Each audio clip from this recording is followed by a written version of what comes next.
The optionality of suffering. Okay, go. The optionality of suffering. Okay, that works for me better with an adult. You know, with children, 30,000 children starve to death every day. It gets a little bit difficult for me to see the option that they're choosing that suffering for whatever greater benefit in their metamorphosis. So my question is, how is it? Does your heart, does it break in some way? Or are you so, in some way, beyond it all? Where is the compassion? What is it that you feel internally when you encounter suffering? It depends on the situation and my definitions of that situation. But as my definitions of that situation appear, I would say most of the time I see them as definitions and not realities. So in that definitionless response of me simply showing up, me simply being there to the best of my ability to be me, to be as I am, to be in complete conviction of the fact that I apparently am as I am, the situation naturally resolves itself as best as it can. It does not need my definitions. It does not need my opinion. I'm fueling to the suffering of those that are suffering within my presence if I project my definitions as reality. It makes sense on one level, but I guess I'm still asking, I understand it depends on the situation. Does your heart ever break? Do you ever shed tears? Sure, yeah. Intensely completely, totally, of course. Yeah. That's one question. Okay. Do you have a belief that you should be sympathetic?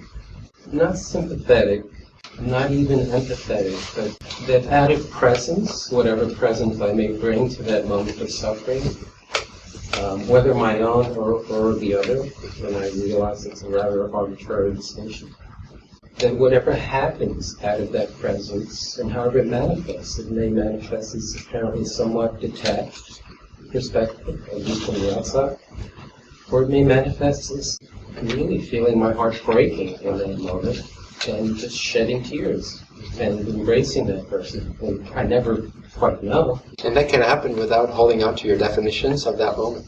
Yes. So you can completely have a breakdown. And it can be completely free from definition, from believing definition at the same time. And I asked this question, and it has a very personal investment for me. Okay. Over the course of my lifetime. I think, like most of us in this country, we were raised with Jesus as our model. Mm-hmm. And that has a certain beauty to it in terms of being someone immersed in the world, at least how he's presented, and someone whose heart could break to the world. Being totally incarnated in the flesh, the Word become flesh. And then, like probably a lot of people in this world, I moved to the East at some point, not forgetting, little Jesus altogether, but basically encountering Buddha, and it's like the Buddha statue, and it's there and present and centered and awakened. But there's never a sense, even though Buddhists talk about compassion and wisdom, when I compared to the two, I always had the sense of Jesus is more the model of compassion, Mm-hmm. and the Buddha is so beyond it all Mm-hmm. that it's hard for me to imagine him going to a wedding feast, for example, and, imbibing some wine, dancing, or partying, or being really incarnated in that way. Yeah, that may be true. It's the same sense I have of the two figures you mentioned. And compassion, at some point, becomes more and more balanced with wisdom. So you could say Jesus becomes more balanced with Buddha. And it's just a play of the both of them. Eventually it's all coming from. But it's helpful to see when we're overly compassionate. And again, there is no such thing as overly compassionate. That's just our present frequency that we wish to experience in the reflection in a certain way. So we experience that, what we could call overly compassionate, which is just really compassionate. If you find yourself stumbling over that at some point, then naturally the stumbling of that compassion, the hitting your head against the wall every now and again, while being so overly compassionate, is the dawning of wisdom. It's the balancing out of that compassion with wisdom. Because as you move into compassion, into love, into understanding, into recognition that, hey, wait a second, absolutely speaking, I'm not worth more than anybody else. Whatever compassion however compassion dawns for you. When that becomes a real expression of compassion, then inevitably you're gonna hurt your head, you're gonna bump into something. And that bumping into something is the dawning of wisdom being brought into that.